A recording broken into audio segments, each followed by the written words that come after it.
اس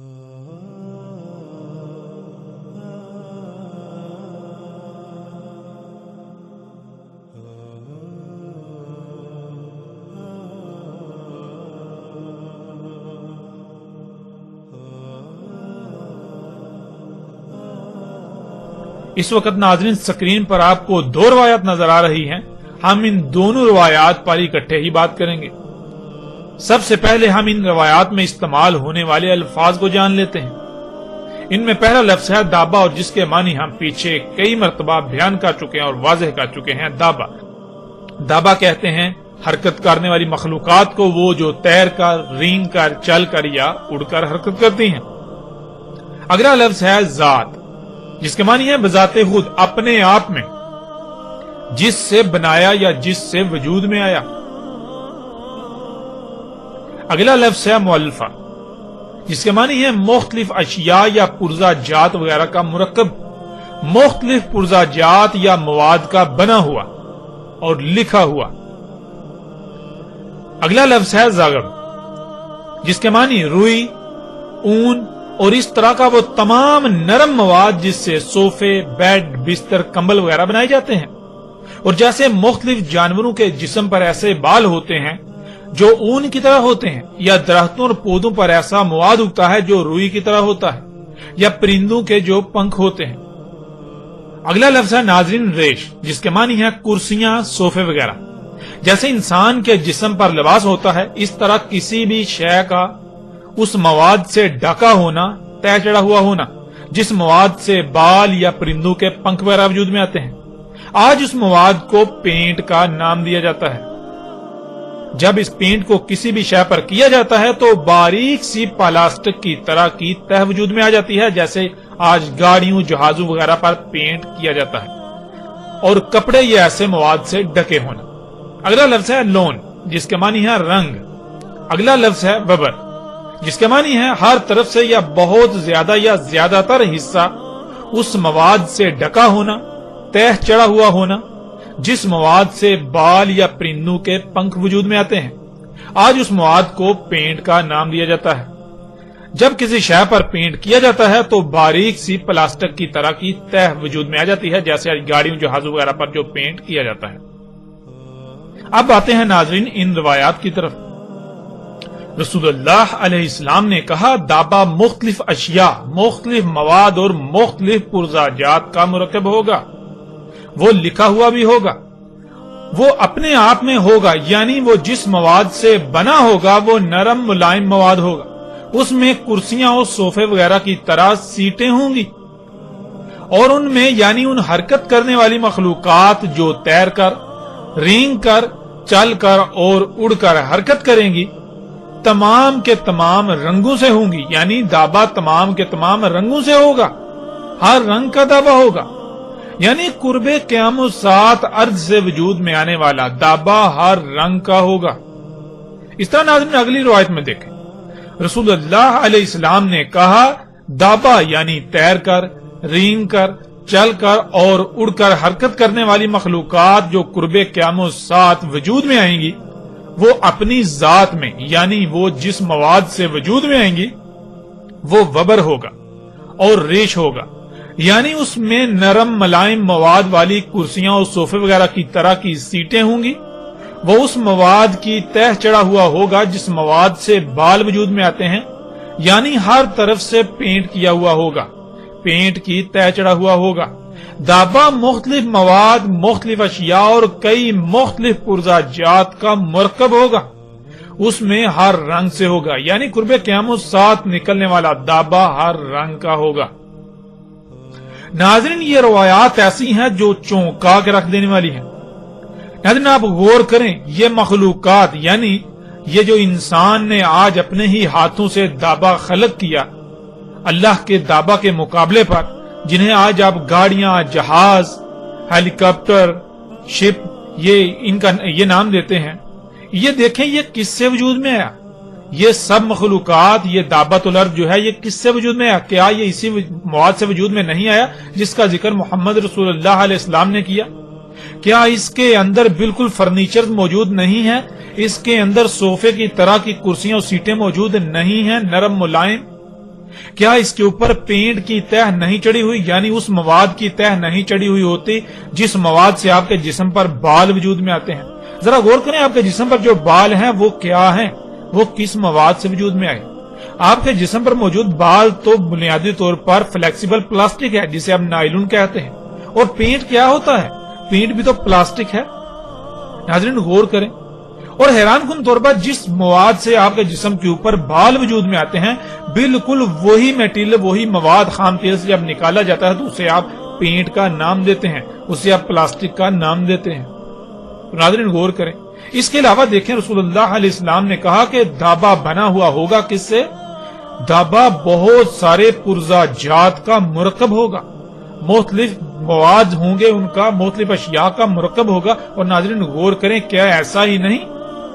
حیران کن طور پر یہ ایجادات، یہ مخلوقات، یہ جو دابۃ الارض ہے، یہ گاڑیاں، یہ جہاز، یہ ان کو دیکھیں، یہ کیا واقعتاً پرزا جات کا مرکب نہیں ہے؟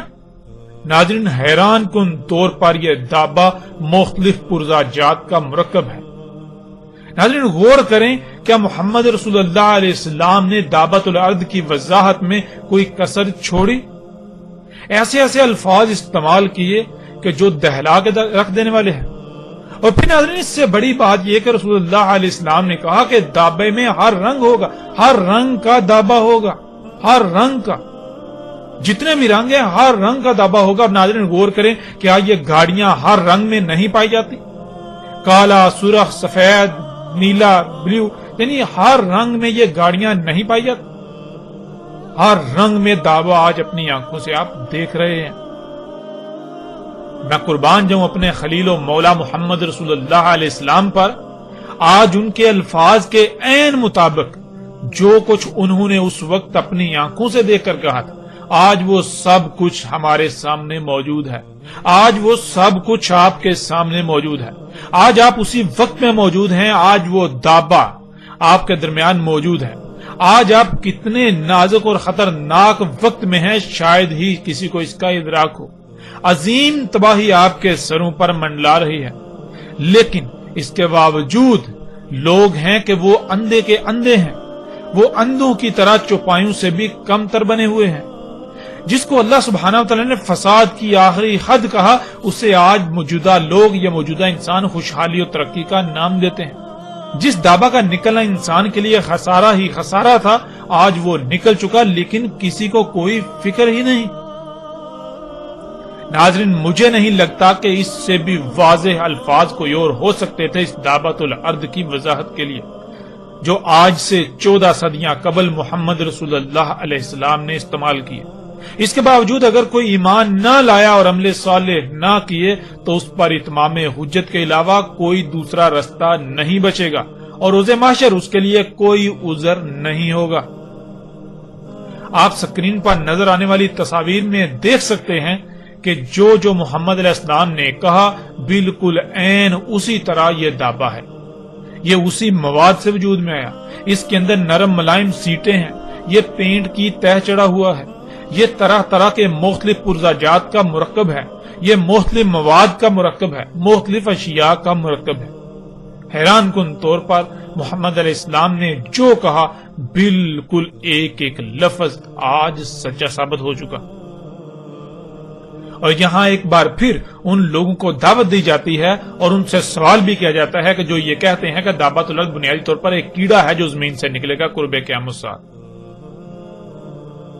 تو ان سے سوال ہے کہ کیا وہ کیڑا ہر رنگ میں پایا جائے گا؟ یعنی کہ وہ کیڑا تو دابا کیا ہے؟ دابا تو پوری ایک، جیسے وہ انگلش اسپیشیز کہتے ہیں، یعنی پوری ایک جنس ہے۔ اور دابا تو ایک پوری جنس ہے، جیسے آپ کہتے ہیں گائے ایک جنس ہے، آپ کہتے ہیں انسان، یہ بشر ایک جنس ہے۔ یعنی بشر کیا ہے؟ بشر تو ایک بہت بڑی تعداد میں مرد اور عورتیں ہیں۔ اس طرح آپ کہتے ہیں اگر بکری کہیں تو بکری کیا ہے؟ وہ ایک جنس ہے، یعنی بکریاں بکرے بہت بڑی تعداد میں۔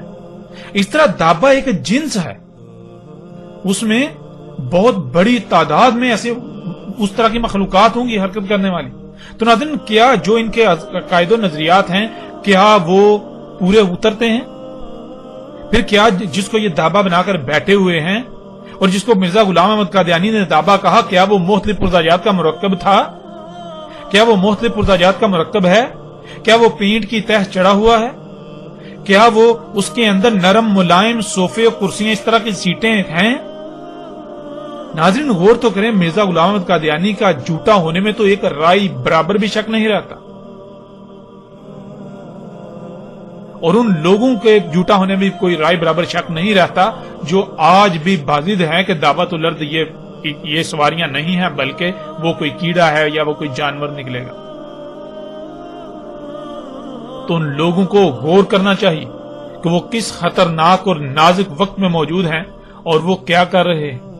حق ہر لحاظ سے ان کے سامنے ہے۔ اس طرح ناظرین اگلی روایت میں دیکھیں، اس میں رسول اللہ صلی اللہ علیہ وآلہ وسلم نے کیا کہا؟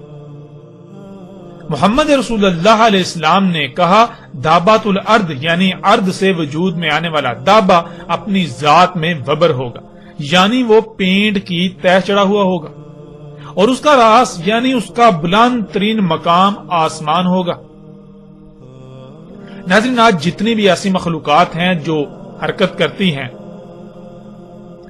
تیر کر، رینگ کر، چل کر اور اڑ کر، مگر وہ پانی سے نہیں ارض سے وجود میں آئیں، تو غور کریں کیا ان کے اوپر پینٹ کی تہ چڑھی ہوئی ہے؟ اور غور کریں ان میں سے جو بلند یعنی کہ دابت الارض کا جو بلند ترین مقام ہے، کیا وہ آسمان نہیں ہے؟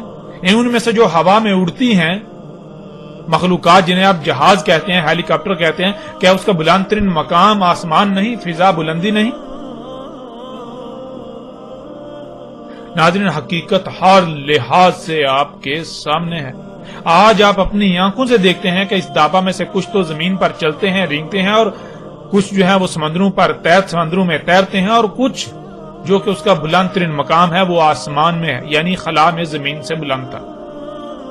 اس طرح ناظرین اگلی روایت دیکھیں، رسول اللہ علیہ السلام نے کہا، دابا کا بلند ترین مقام پہنچے گا بادلوں کو۔ ناظرین اس روایت سے بھی کوئی شک رہ جاتا ہے دابا کو پہچاننے میں؟ دابت الارض جو ارض سے وجود میں آئے گا قرب قیام الساعۃ، ان مخلوقات کا جو بلند ترین مقام ہوگا، ان میں سے یعنی جو بلند مقام ہوگا ان کا، وہ کون سا ہوگا؟ وہ بادلوں کو پہنچے گا۔ تو ناظرین غور کریں، کیا یہ جہاز، یہ ہیلی کاپٹر کیا بادلوں کو نہیں پہنچتے؟ حقیقت ہر لحاظ سے آپ کے سامنے ہے۔ اس طرح ناظرین اگلی روایت، رسول اللہ علیہ السلام نے کہا، دابا انہیں زخمی کرے گا، ٹکریں مار کر چوٹیں لگائے گا، انہیں گہرے زخم لگائے گا، انہیں جسمانی نقصان پہنچائے گا۔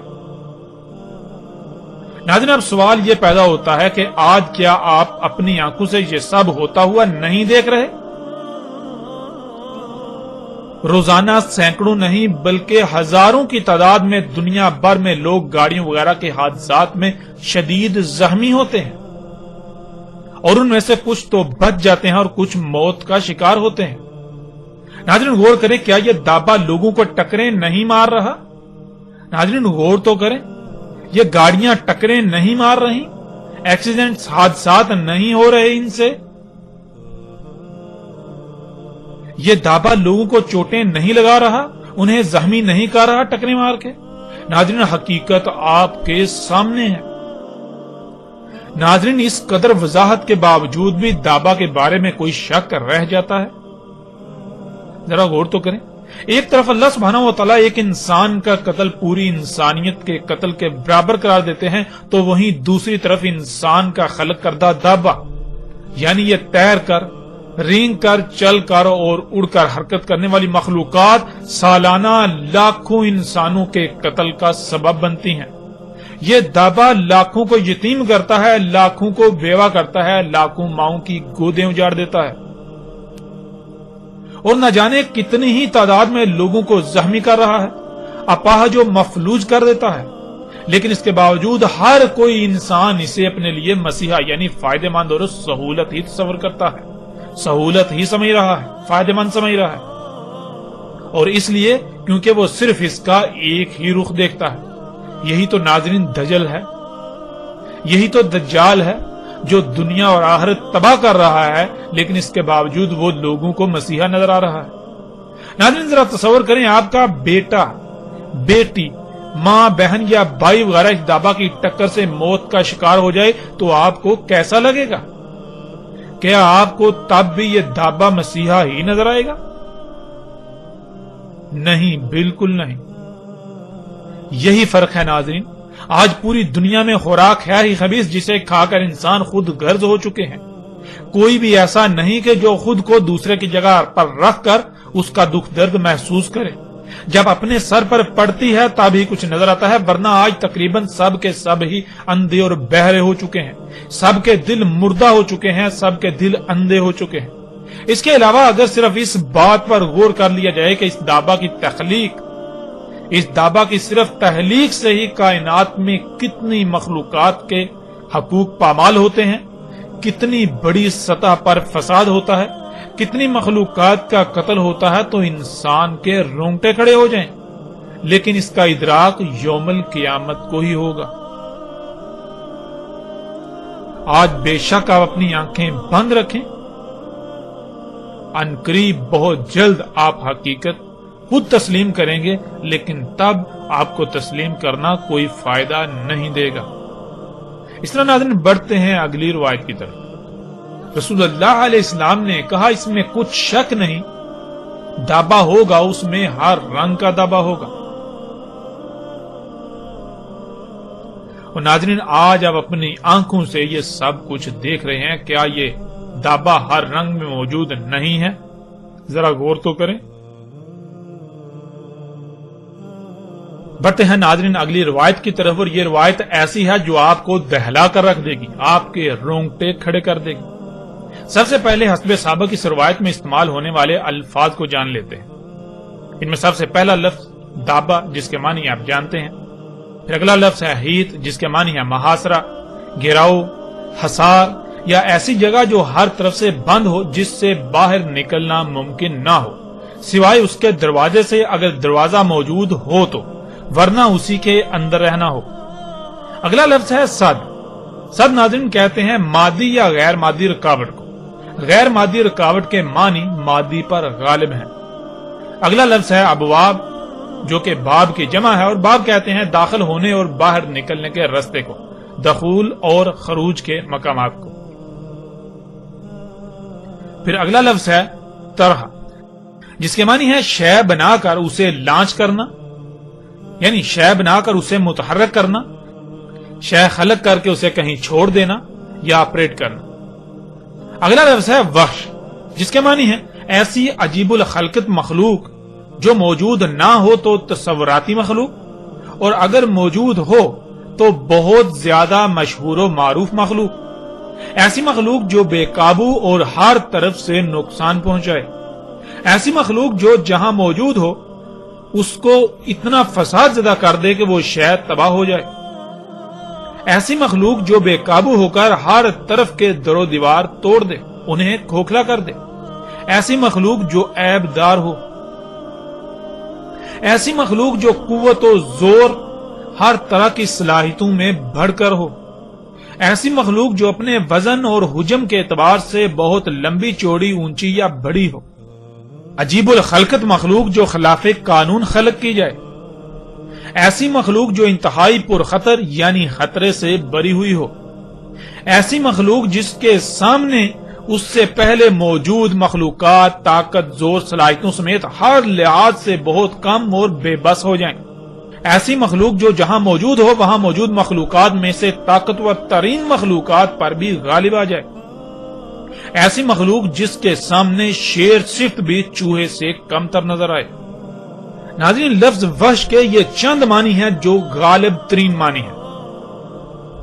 ان کے علاوہ لفظ وحش کے معنی بہت وسیع ہیں، لیکن ہم نے کوشش کی کہ جو معنی غالب ترین ہیں، جو باقی معنوں کا احاطہ کریں، وہی بیان کیے جائیں۔ اگلا لفظ آ جاتا ہے اسد، جس کے معنی ہے جس کا باقی سب پر روب اور دبدبا ہو، جسے باقیوں پر قدرت و اختیار دیا جائے، جو اس کے قانون کی خلاف ورزی کرے اسے دبوچ لے۔ یہ سب صفات جنگل کے جانوروں میں سے شیر میں پائی جاتی ہیں، اسی وجہ سے شیر کو عربی میں اسد کہا جاتا ہے۔ کیونکہ شیر کے سامنے جنگل کے تمام جانور دب کے رہتے ہیں. شیر کو سب پر قدرت و اختیار حاصل ہوتا ہے. اس وجہ سے شیر کو عربی میں اسد کہا جاتا ہے.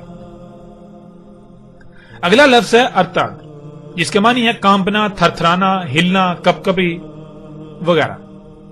پھر اگلا لفظ ہے سلطان، جس کے معنی ہے کسی شے میں یا اس پر اثر انداز ہونے کا اختیار، اختیارات منتقل کرنا، کمانڈ، بالادستی، اثر و رسوخ، طاقت، قوت، خود مختاری، سلطنت، حکومت، گرفت، مہارت، کسی شے پر اثر انداز ہونے کا مکمل اختیار، غیر منصفانہ استعمال، مطلق العنانیت، آمرانہ پن، حکم دینے کا اختیار، اطاعت کروانے کی قدرت، غلبہ پانا، جانچ پڑتال، دبنگ پن، بادشاہی، کسی شے کو سیاسی نظام کے ذریعے اپنے تابع رکھنا، سیاسی اختیار وغیرہ.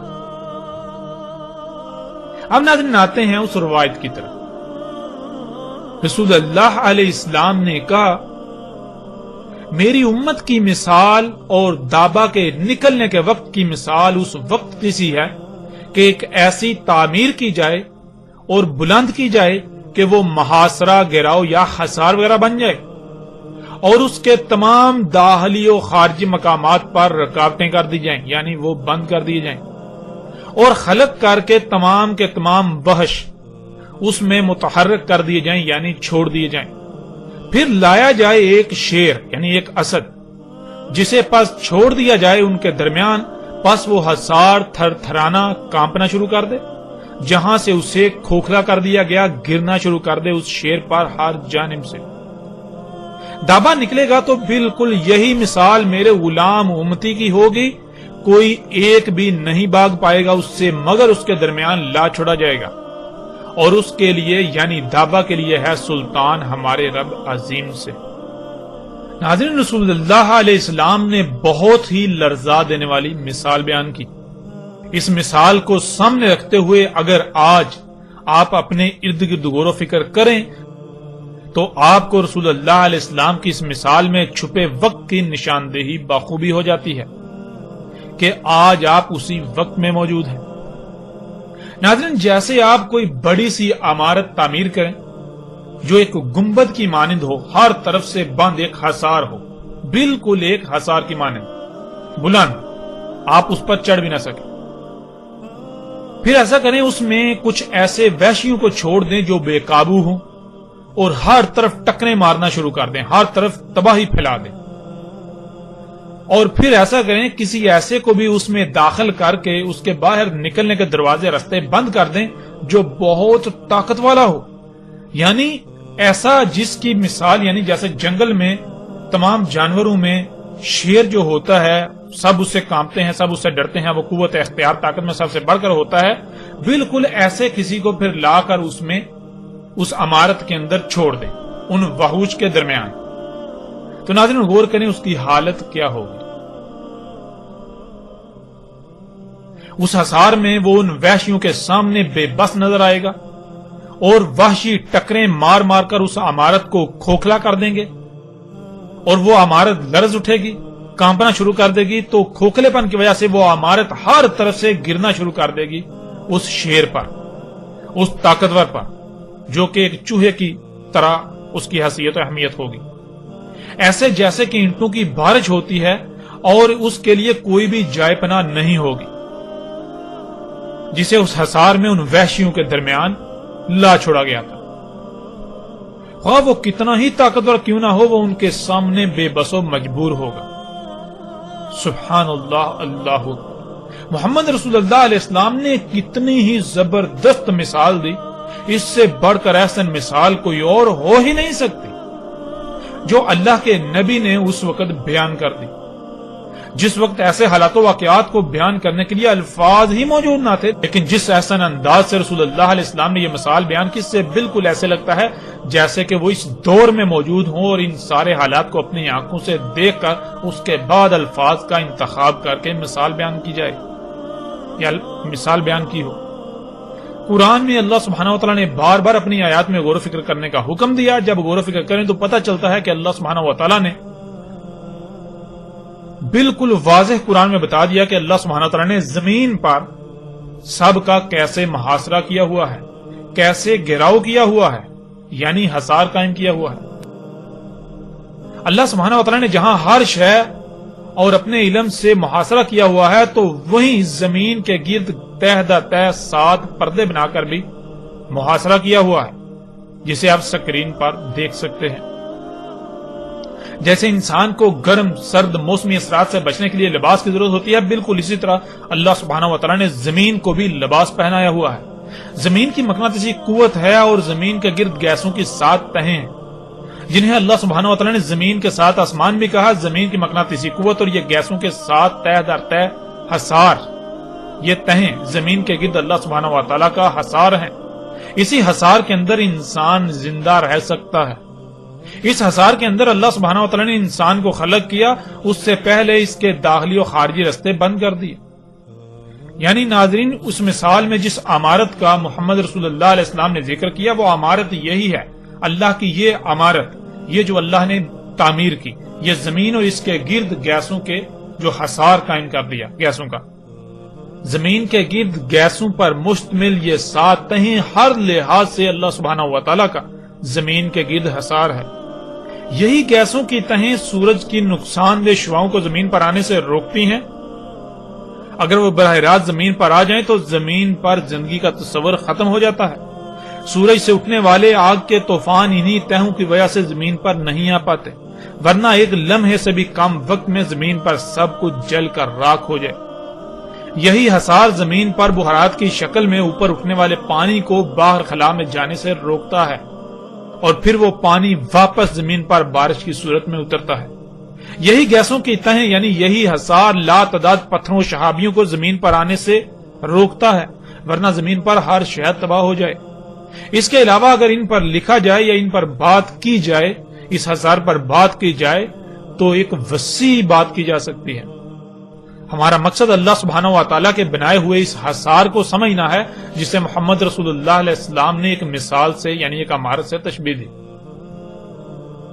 پھر ناظرین، اللہ سبحانہ وتعالی نے زمین کے اندر بھی انتہائی پیچیدہ نظام بنا دیا، اور اس طرح زمین کے اوپر بھی انتہائی پیچیدہ نظام بنا دیا۔ اللہ سبحانہ وتعالی نے تمام مخلوقات کو خلق کر کے جس مقصد کے لیے خلق کیا، انہیں ان کے مقامات پر رکھ کر اس مقصد کو پورا کرنے پر لگا دیا۔ اگر کوئی بھی مخلوق اپنے مقام سے ہٹ جائے گی تو پھر زمین کا توازن برقرار نہیں رہے گا، پھر زمین پر بھی ہر طرف سے اسی طرح تباہی آئیں گی جیسے مثال میں اس حصار کا بیان کیا گیا۔ پیچھے ناظرین وحش کے معنی بیان کیے جا چکے ہیں۔ جب الوحش نے اللہ سبحانہ وتعالی کے خلق کیے ہوئے اس حصار میں ہر طرف فساد و تباہی برپا کرنا تھی، اس کو رسول اللہ علیہ السلام نے دابا کہا، دابات الارض کہا۔ وحش یعنی وہ کون سی ایسی عجیب الخلقت مخلوقات ہیں جو پہلے موجود نہیں تھیں اور اب موجود ہیں، یا پھر ابھی بھی موجود نہیں، اور ایسی مخلوقات جن کے سامنے رسول اللہ علیہ السلام کے غلام امتی بے بس ہو جائیں گے، جو اللہ سبحانہ وتعالی کی بنائی ہوئی عمارت یعنی اس زمین کو اتنا کھوکھلا کر دیں گے جس سے یہ لرزے گی، کانپے گی، یعنی زلزلے آئیں گے، ہر طرف سے اس پر تباہیاں آئیں گی، اللہ کی تمام مخلوقات میں خرابیاں اور تباہیاں ظاہر ہوں گی۔ کیا یہ سب آج نہیں ہو رہا؟ ناظرین غور تو کریں، آج کوئی ایک بھی شے ایسی نہیں جو فطرت پر ہو۔ لا تعداد بیماریاں، زلزلے، طوفان، آندیاں، سیلاب، موسموں میں غیر معمولی تغیر تبدل، سمندری مخلوقات کا لا تعداد قتل عام، بے وقت بارشیں، سانس لینے کے لیے آکسیجن بھی خالص نہیں، نہ کھانے کو، نہ پینے کو، نہ رہنے کو، حتیٰ کہ اللہ کی کوئی ایک بھی خلق زمین پر خالص نہیں رہی، خرابیوں سے پاک نہیں رہی۔ اور ایسی حالت میں اللہ کے غلاموں کی بالکل وہی کیفیت ہے جو کیفیت اس شیر کی جو اس حصار میں تھا، اور ہر طرف سے عمارت اس پر گر رہی ہے۔ ناظرین اللہ سبحانہ وتعالی کے نبی محمد رسول اللہ علیہ السلام نے کہا کہ یہ سب تب ہوگا جب دابا خلق کر کے نکالا جائے گا۔ اس دابا کا خالق اللہ نہیں بلکہ خود انسان ہوگا۔ اللہ سبحان ہے، وہ ایسا دابا خلق نہیں کرتا جو اللہ کے قانون کے ہی خلاف کام کرے، سوائے اس کے کہ جسے اختیار دیا، اور وہ نافرمان ہو گیا یعنی انسان۔ یہ دابا ظلم کرنے والا ہے، اللہ کی تمام مخلوقات کے مقامات میں کمی کرنے والا ہے۔ اللہ سبحانہ وتعالی قرآن میں بار بار کہتے ہیں کہ اللہ انسانوں پر ظلم نہیں کرتا مگر انسان خود ہی اپنے آپ پر ظلم کرتے ہیں، اور اللہ سبحانہ وتعالی یہ بھی کہتا ہے کہ اللہ عالمین کے لیے ظلم نہیں چاہتا، اور دنیا میں جو بھی ہلاکت و تباہی آتی ہے وہ انسانوں کے ہی کیے ہوئے ظلم کی وجہ سے آتی ہے۔ ظلم کرنے سے فساد ہوتا ہے اور فساد تباہی کا باعث بنتا ہے. اور قرآن میں ایسی درجنوں آیات ہیں جن میں اللہ سبحانہ وتعالی نے یہ کہا کہ اللہ ظلم نہیں کرتا، اللہ ظلم نہیں چاہتا، لیکن یہ انسان خود ہی ہیں جو ظلم کرتے ہیں. یہ جو تباہیاں آتی ہیں یہ کس وجہ سے آتی ہیں؟ یہ فساد، یہ تباہیاں کس وجہ سے؟ یہ انسانوں کے اپنے اعمال، اپنے کرتوتوں کی وجہ سے، جیسا کہ چند آیات کو آپ سکرین پر دیکھ رہے ہیں.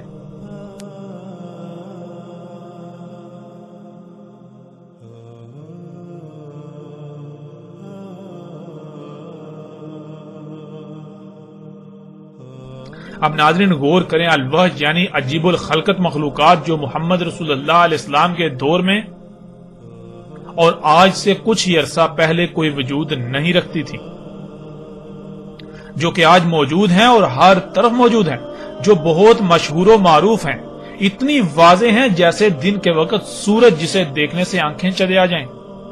یعنی سورج اتنا واضح ہوتا ہے لیکن وہ دیکھنا بہت مشکل ہو جاتا ہے. آج بالکل اسی طرح وہ الوحش دندناتے پھر رہے ہیں لیکن کسی کو بھی نظر نہیں آ رہے، اور اللہ کی زمین پر ہر شے میں تباہی مچا رہے ہیں. ہر شے کو کھوکھلا کریں، زمین کو کھوکھلا کریں، اللہ کی عمارت کو عیبدار کر رہے ہیں، کھوکھلا کر رہے ہیں. اور مومن اللہ کے غلام اس شیر کی طرح بے بس ہیں، بالکل بے بس. اور ناظرین سکرین پر نظر آنے والی تصاویر میں آپ دیکھ سکتے ہیں کہ اللہ کا دابا اللہ کا غلام اور اس کے مقابلے پر انسان کا دابا الوحش جو تباہی مچا رہا ہے، زمین کو کھوکھلا کر رہا ہے، جس سے پہاڑوں کو کاٹا جا رہا ہے، زمین کی مائننگ کی جا رہی ہے، پہاڑوں کی مائننگ کی جا رہی ہے، اسے کھوکھلا کیا جا رہا ہے، جس سے پھر زمین کا توازن بگڑ گیا. اس کی وجہ سے پھر زلزلے آ رہے ہیں، طرح طرح کی تباہیاں، طوفان، سونامی آ رہے ہیں، طرح طرح کی بیماریاں، اور کیا کچھ نہیں ہو رہا. اور مومن جو کہ اللہ کا غلام ہے، جس کی حیثیت یعنی کہ جو زمین پر اللہ کا مالک ہے، جو اللہ کا نائب ہے، وہ ان وحوش کے سامنے بالکل بے بس ہے، ان مخلوقات کے سامنے بالکل بے بس ہے. یہ مخلوقات زمین کو اس طرح کھوکھلا کر رہی ہیں کہ انہیں کوئی روکنے والا ہے ہی نہیں، جیسے کہ ان کو سلطان حاصل ہے، ان کو قدرت حاصل ہے، ان کو سلطنت حاصل ہے، انہیں کوئی روکنے والا نہیں. یعنی مومن ان کو چاہ کر بھی نہیں روک سکتا. ناظرین تصاویر میں نظر آنے والی مشینوں سمیت باقی آج جتنی بھی ایسی مشینیں ہیں جن میں ہر قسم کی گاڑیاں بھی ہیں، یہ تمام وہ وحوش ہیں جن کا نہ صرف قرآن میں بھی ذکر ہے بلکہ محمد رسول اللہ علیہ السلام نے ان کے بارے میں تفصیل سے آگاہ کر دیا تھا. اور رسول اللہ علیہ السلام کے الفاظ کے عین مطابق آج مومن دابا کے سامنے، ان وحوش کے سامنے بالکل بے بس ہیں. ان وحوش نے، دابا نے اللہ کی بنائی ہوئی اس عمارت زمین کو ہر طرف سے اتنا کھوکھلا کر دیا کہ یہ عمارت آج ہر طرف سے گر رہی ہے. زلزلے، سیلاب، طوفان، بیماریاں، زمین کا دنسنا، مصائب، تکالیف، جنگ و جدل سمیت ہر طریقے اور ہر طرف سے اللہ کی عمارت گر رہی ہے، تباہیوں کا شکار ہے. اور مومن اس شیر کی طرح بے بس ہیں جو ان وحوش کے درمیان لا کر چھوڑ دیا گیا اور عمارت کا دروازہ بند کر دیا گیا. اگر کوئی مومن ہو تو اسے اس کا بخوبی ادراک ہے. یہ تھا ناظرین زمین سے نکلنے والا دابا. یہ اس وقت نکلنا تھا جب قول واقع ہونا تھا، اور پیچھے ہم گزشتہ ایک ساعت میں ہر لحاظ سے کھول کھول کر واضح کر چکے کہ قول تو کب کا واقع ہو چکا. اللہ سبحانہ و تعالیٰ نے اپنا سارے کا سارا دابا پانی سے خلق کیا، لیکن اس دابا نے قرب قیام الساعت جس نے وجود میں آنا تھا، اس نے ارض سے یعنی زمین سے، زمین کے عناصر سے وجود میں آنا تھا. اور ناظرین اللہ کا دابا تو پہلے ہی موجود تھا، بعد میں وجود میں آنے والا دابا دابۃ الارض تھا جس نے بعد میں وجود میں آنا تھا. تو غور کریں کون سا دابا پہلے موجود تھا اور کون سا بعد میں وجود میں آیا.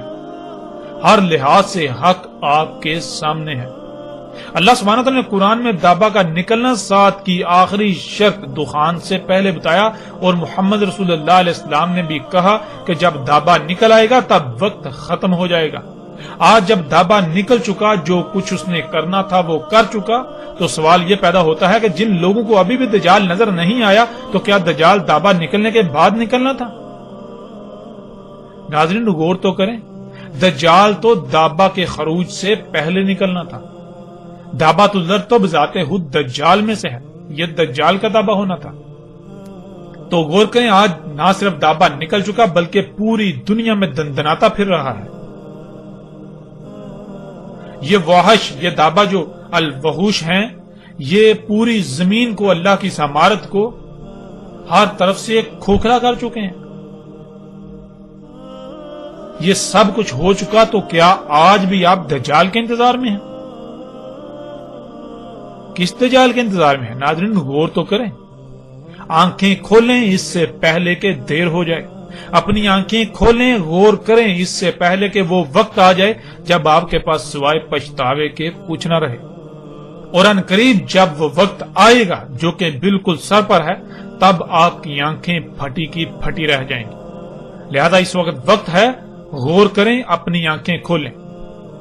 یہاں پھر ان تمام لوگوں کو چیلنج ہے جو دعوت الارض کے بارے میں طرح طرح کے عقائد و نظریات بنا کر بیٹھے ہوئے ہیں۔ اگر وہ اپنے دعووں میں سچے ہیں، اپنے عقائد و نظریات میں سچے ہیں، تو اس حق کو غلط ثابت کر کے دکھائیں۔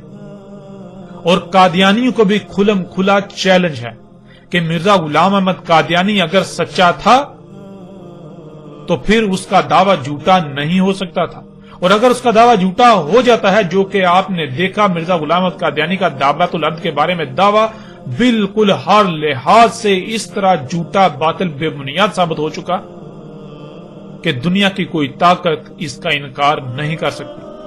تو جب اس کا دعویٰ غلط ثابت ہو چکا تو پھر مرزا غلام احمد قادیانی مہدی تھا یا پھر دل پر تھا، گمراہ تھا؟ مرزا غلام احمد قادیانی رسول تھا یا پھر کذاب تھا؟ مرزا غلام احمد قادیانی کذاب تھا۔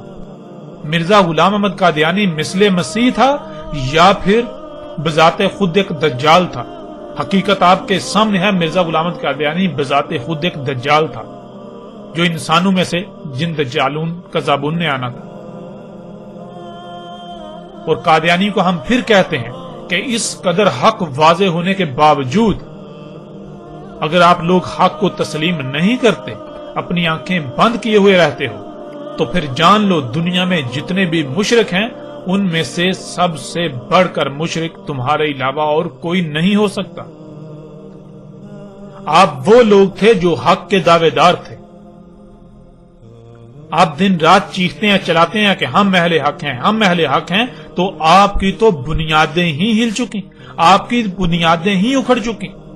آپ کی بنیاد ہم نے الحمدللہ ہر لحاظ سے اکھاڑ کر رکھ دی، اور جیسے جیسے آگے بڑھیں گے تو مزید ہر لحاظ سے نہ صرف حق واضح ہوگا بلکہ آپ کی حقیقت بھی، اور باقی آپ ہی کی طرح کے جتنے بھی فرقے، گروہ جتنے بھی ہیں، ان سب کی حقیقت بھی پوری دنیا پر، سب پر، ان پر بھی ہر لحاظ سے کھل کر واضح ہو جائے گی۔